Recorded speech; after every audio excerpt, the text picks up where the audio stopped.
क्या आपने कभी सोचा है कि हम हाउसवाइफ सुबह से लेकर रात तक इतना सारा काम करते हैं, घर परिवार की छोटी बड़ी जरूरतों का ध्यान रखते हैं, फिर भी हम हमेशा अकेले क्यों रहते हैं, इतना ज्यादा दुखी क्यों रहते हैं कि सारा स्ट्रेस हमारे ऊपर ही है।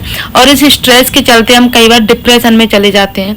और ये कोई मजाक नहीं है गाइज, ये वाकई में रियलिटी है कि हम हाउसवाइफ के पास में ना कोई कहने वाला सुनने वाला नहीं होता है। हमारा सिर्फ सुबह स्टार्ट होती है घर के कामों में, और हमारी जो एंडिंग होती है रात की वो भी घर के कामों में ही होती है। वो तो हम रात को सो जाते हैं, अगर रात को ना भी सोए ना फिर भी कोई ना कोई काम निकल ही आता है। तो इस सब चीज़ों से खुद को बचाने के लिए काफ़ी सारी ट्रिक हैं जो मैं आप लोगों के साथ में शेयर कर रही हूँ। तो प्लीज़ ब्लॉग को पूरा देखना और स्किप नहीं करना है। तो चलिए शुरू करते हैं। सबसे पहले तो मैं आप लोगों को बता दूं कि आप सुबह से लेकर रात तक घर का काम करती हैं। कभी आपने सोचा है कि कभी बाई चांस अगर कि आपकी तबीयत खराब हो जाए तो आपके घर का क्या होगा। आप पूरा दिन घर के काम करते हैं, किसी की भी हेल्प नहीं लेती हैं, ना ही किसी को बोलते हैं कि तुम ये काम कर दो, तुम ये काम कर दो, जबकि पूरा घर आपका भरा पूरा है। तो सबसे बड़ी गलती तो आप करती हैं कि अपने बच्चों को, अपने पति को, अपने घर में जो भी लोग हैं, छोटे छोटे काम उनसे करवाया करो, खासकर बच्चों को। क्योंकि जब आप बीमार पड़ जाती है ना तो सबसे ज़्यादा जो दिक्कत होती है ना वो आपके बच्चों को होती है। तो ऐसी कोई सिचुएशन आए उससे पहले निपटने के लिए आपको तैयार रहना होगा कि आपकी तबीयत खराब हो उससे पहले अगर आपके बच्चे, आपके छोटी छोटी जो चीज़ें होती हैं जैसे कि खुद का कपड़े चेंज करने, खुद के शूज स्कूल से आने के बाद में सही जगह पे रख देना, खुद के कपड़ों की तय बना के रख देना, खुद के झूठे हुए बर्तन अपने सिंक में डाल देना, ये जो छोटी छोटी सी आदतें होती है ना वो आगे चल के बहुत हेल्प करती हैं। अभी हेल्प करती हैं लेकिन अगर आपकी तबीयत खराब हो जाती है या आपको कहीं जाना होता है तो बच्चों को भी दिक्कत नहीं होती है और आपको भी टेंशन नहीं होती है कि मेरे बिना मेरे बच्चों का क्या होगा, मेरे बिना मेरे बच्चे किस हालत में रह रहे होंगे, उनको खाना मिला होगा नहीं मिला होगा। तो ये टेंशन आप घर से बाहर रह के भी आपको टेंशन ही रहती है। तो इस टेंशन से बचने के लिए छोटी छोटी चीजें ना आपको बच्चों को सिखानी होंगी, जिससे कभी इमरजेंसी में कभी जरूरत पड़ जाए तो वो अपना काम खुद कर सकें। सबसे ज़्यादा हमारे दिमाग में नेगेटिव विचार तब आते हैं जब हम किसी फ्रेंड्स को, किसी मिलने वाली को, किसी पड़ोसन को देखते हैं और सोचते हैं कि यार ये तो मुझसे लेट उठती है, इसके घर में लोग भी ज़्यादा हैं लेकिन फिर भी मुझसे पहले काम ख़त्म हो जाता है, और देखने में भी कितनी स्मार्ट है, हर काम बहुत अच्छे से मैनेज करके रखती है। और जबकि मेरा घर पूरा फैला हुआ लगता है, मेरा घर भी छोटा है, मेरे घर वाले मेरा कहना नहीं मानते हैं, जबकि इसके घर वाले इसके अकॉर्डिंग कहना, प्यार, मान सम्मान सारी चीज़ें मिलती हैं। तो ये सारी चीज़ें है ना, हमारे जो कंपैरिजन है ना दूसरे से वो बहुत ज़्यादा नेगेटिविटी लाता है। जबकि हर इंसान की लाइफ अलग होती है, हर सिक्के के जैसे दो पहलू होते हैं उसी तरह से दो इंसान अलग अलग होते हैं, उनकी सोच अलग होती है, उनका नज़रिया अलग होता है, उनका काम करने का तरीका भी अलग होता है। कई बार हम जो काम 2 घंटे में भी नहीं कर पाते हैं, सामने वाला उस काम को 1 घंटे में कंप्लीट कर देता है, उसी तरीके से, उसी सफाई से। तो हर किसी का नज़रिया अलग होता है, हर किसी का काम करने का तरीका अलग होता है। तो किसी से कंपैरिजन मत करो खुद को, हम जैसे हैं, भगवान ने हमें जैसे बनाया है उसी में संतुष्ट रहो। कुछ लोग का मानना होता है कि मेरा घर बहुत छोटा है, मुझे बहुत छोटा घर मिला है, या फिर मुझे कुछ और बड़ा भी मिल सकता था, मेरी किचन बहुत छोटी है, मैं कैसे मैनेज करूं, क्योंकि किचन में काफ़ी सारा सामान होता है। तो आपने कभी उन लोगों को देखा है जिनके घर सर के ऊपर छत नहीं होती है, या जो किराए के मकानों में जिनकी ज़िंदगी निकल गई है? कई बार लोग फुटपाथ पर सोते हैं, क्या उन लोगों को देखा है? उन लोगों की शिकायतें सुनिए आप लोगों ने। कम से कम ठाकुर जी ने आपको अपने हाथ पैर सही सलामत दे रखे हैं, आपके सर के ऊपर छत दे रखी है, इतना तो है ना। तो इसी में संतुष्टि मिलनी चाहिए, क्योंकि जब तक आपको संतुष्टि नहीं होती है आपको बड़े घर में भी चैन नहीं मिलेगा। आपको चाहे कितना ही प्यार करें घर वाले आपके, तो उसमें जो आपका डिप्रेशन है ना वो आपका बढ़ता ही चला जाएगा, क्योंकि मन की इच्छाएं ना इतनी ज़्यादा होती हैं वो कभी पूरी हो ही नहीं पाती हैं। एक पूरी होती है तब तक दूसरी जन्म ले लेती है कि यार घर इतना मॉड्यूलर होना चाहिए, इसका इंटीरियर बहुत अच्छा होना चाहिए, इंटीरियर अच्छा नहीं है। तो इस तरह से ना बहुत सारी चीज़ें होती हैं जो हमारे दिमाग में लगातार चलती रहती हैं। उन सब से हमको निकल कर चलना है, जिससे हमारी लाइफ एकदम स्मूथ चले।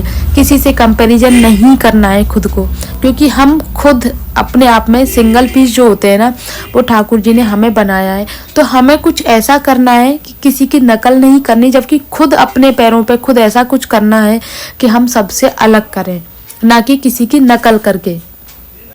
मेरे 2 छोटे छोटे बच्चे हैं, एक 5 साल का है, एक 8 साल का है।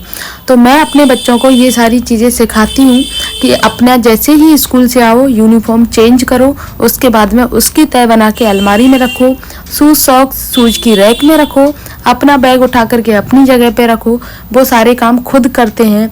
तो जैसे अगर मुझे कहीं जाना होता है तो बच्चों को दिक्कत नहीं होती है, क्योंकि मेरा रूम ऊपर है, सारी चीज़ें नीचे हैं। तो जैसे मैं कहीं चली जाती हूँ तो सासू माँ ऊपर नहीं आ पाती हैं, तो खुद से बच्चे अपनी यूनिफॉर्म चेंज करके दूसरे कपड़े निकाल लेते हैं। मैंने उस तरीके से कपड़ों को मैनेज करके रखा है कि अगर मैं किसी काम में लगी हुई हूँ ना, तो बच्चों को दिक्कत नहीं होती है कपड़े ढूंढने में। उनको जो कपड़ा चाहिए होता है वो आसानी से ले लेते हैं। बच्चों की अलमारियाँ मैंने अलग बना के रखी हैं और हर एक चीज़ की रॉ अलग बना के रखी है। जैसे बच्चों के अंडरगारमेंट्स हैं एक तरफ रखती हूँ, बच्चों की यूनिफॉर्म अलग रखती हूँ, बच्चों की पजामियाँ अलग रखती हूँ, बच्चों की टी शर्ट्स अलग रखती हूँ, दोनों बच्चों के अलग अलग रखती हूँ, जिससे बच्चों को ढूंढने में दिक्कत नहीं होती है और पूरा जो रूम है आपकी अलमारी है वो फैली हुई नहीं लगती है। तो ये जो छोटी छोटी चीज़ें होती है ना, आपकी लाइफ को ईजी बनाती हैं और साथ में आपके काम को भी बढ़ने से रोकती हैं। तो आज मुझे जैसे ही टाइम मिला तो मैंने सोचा चलो गेस्ट रूम की सफाई कर लेती हूँ।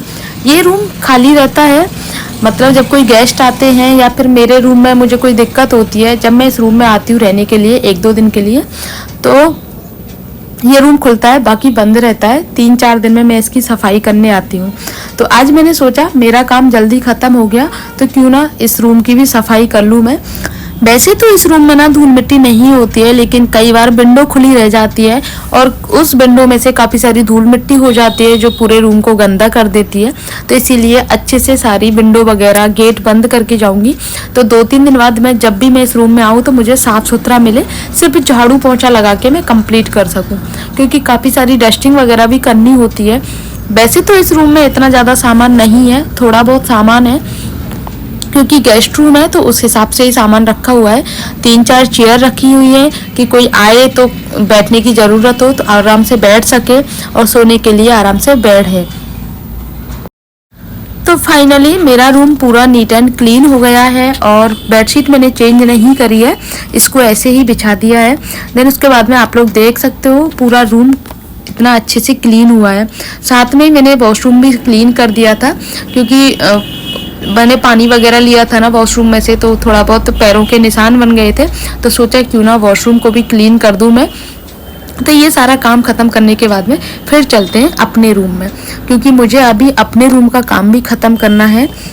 झाड़ू पोंछा तो मैंने कर लिया था, लेकिन फिर सोचा टाइम बच रहा है तो क्यों ना डस्टिंग वगैरह का काम भी ख़त्म कर लूँ। जब बच्चे बड़े हो जाते हैं ना तो हमारे पास में काफ़ी सारा टाइम होता है, क्योंकि बच्चे स्कूल चले जाते हैं, खाना और नाश्ते की तैयारी हो जाती है।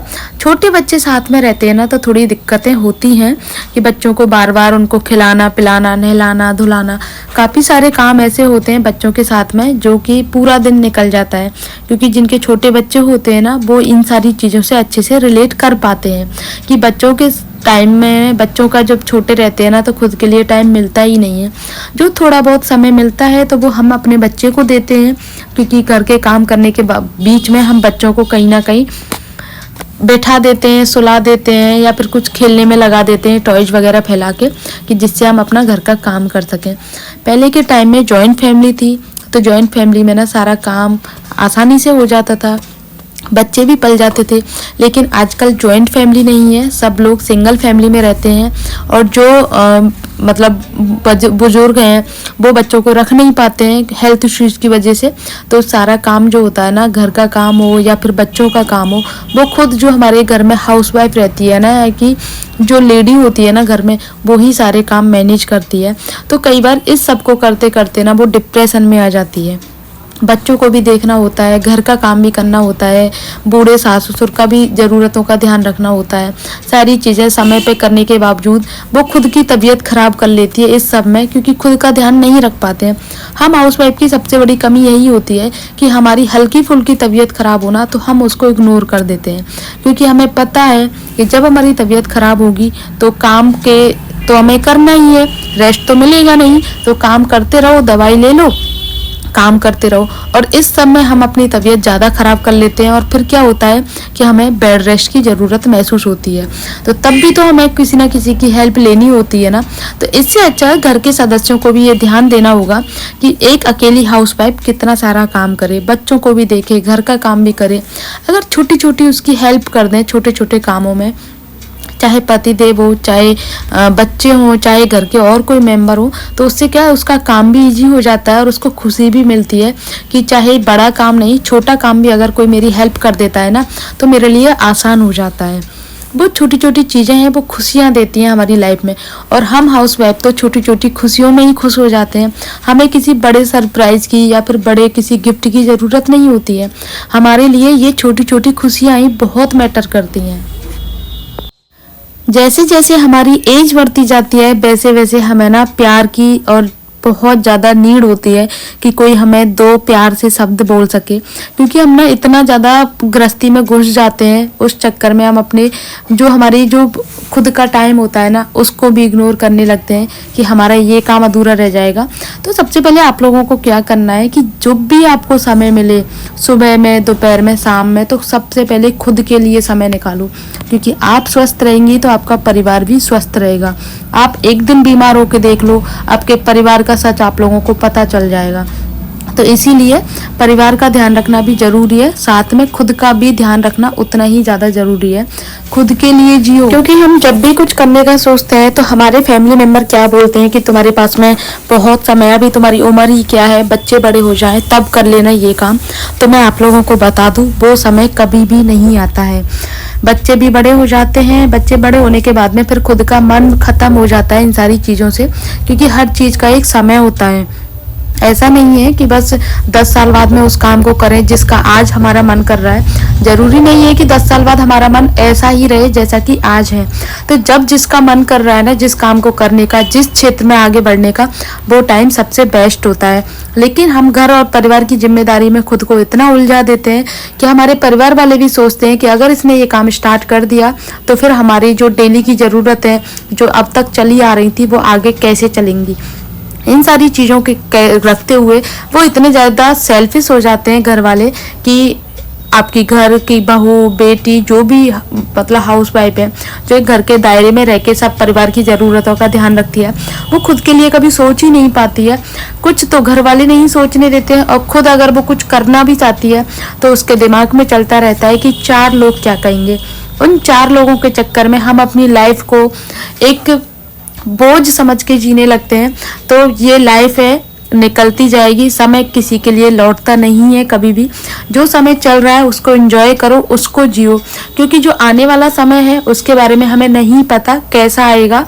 हो सकता है इससे अच्छा आए और हो सकता है कि इससे भी और बुरा समय आए।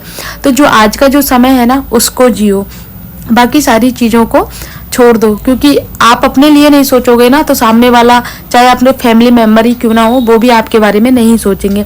खुद के लिए सोचो, खुद के लिए जियो, सारे काम खुद के लिए करो। तो आई होप गाइज आपको सारी चीज़ें समझ में आ गई होंगी। मिलते हैं नेक्स्ट ब्लॉग में, तब तक के लिए बाय।